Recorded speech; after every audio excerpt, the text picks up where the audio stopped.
despite, or perhaps because of my praise of the honours system as a concept, I need to point out that Sajid Javid has been given a knighthood.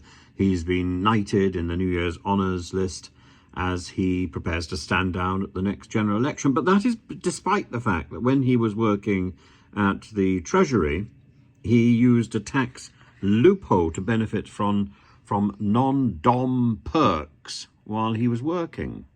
He joins other politicians, of course, including Dame Margaret Beckett, who's awarded a Dame Grand Cross, and Tim Martin, another Brexiteer, the Wetherspoon boss, who has been knighted for what?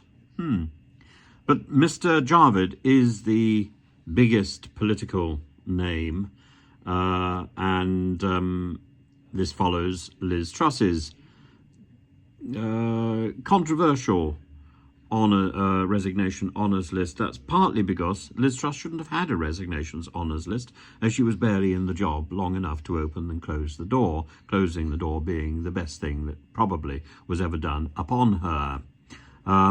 But as for the MP for Bromsgrove, he had 6 cabinet roles, became the first British Asian to hold one of the great offices of state, and he took on the role of Home Secretary, Chancellor, Health Secretary, entering Parliament in 2010. He put himself forward for the Conservative leadership twice.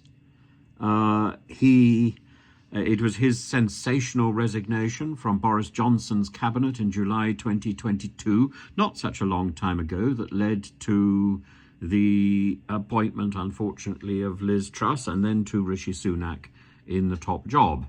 It spelt the beginning of the end of Boris Johnson's premiership, and it was then cemented by the resignation of Rishi Sunak.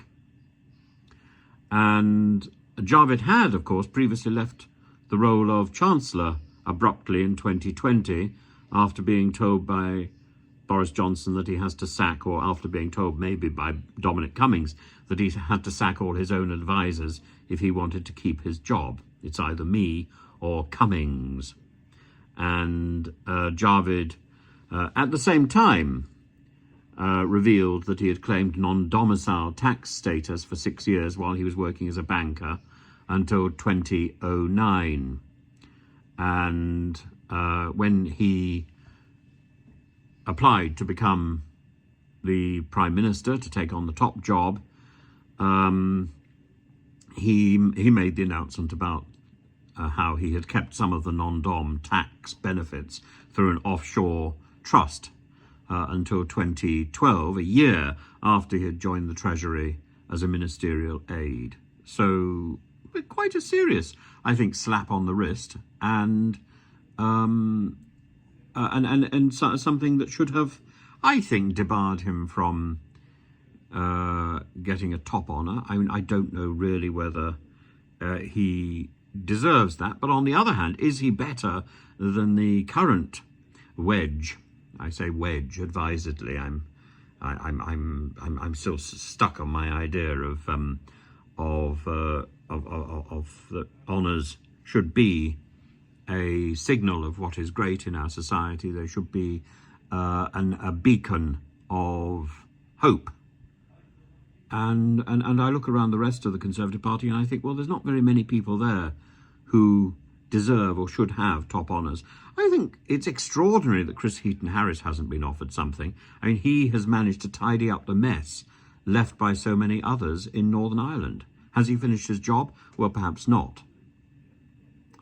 But he's got a long way. Margaret Beckett, I think, is somebody who certainly deserves a top honour, and it's about time, really, and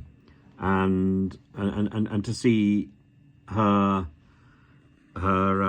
status as a dame elevated is the right thing to do, and she's been. She's had sort of top offices, not least acting as the leader of the Labour Party after the death of John Smith, one of the great prime ministers that we never had. And I think, the least said about Sajid Javid, probably the better.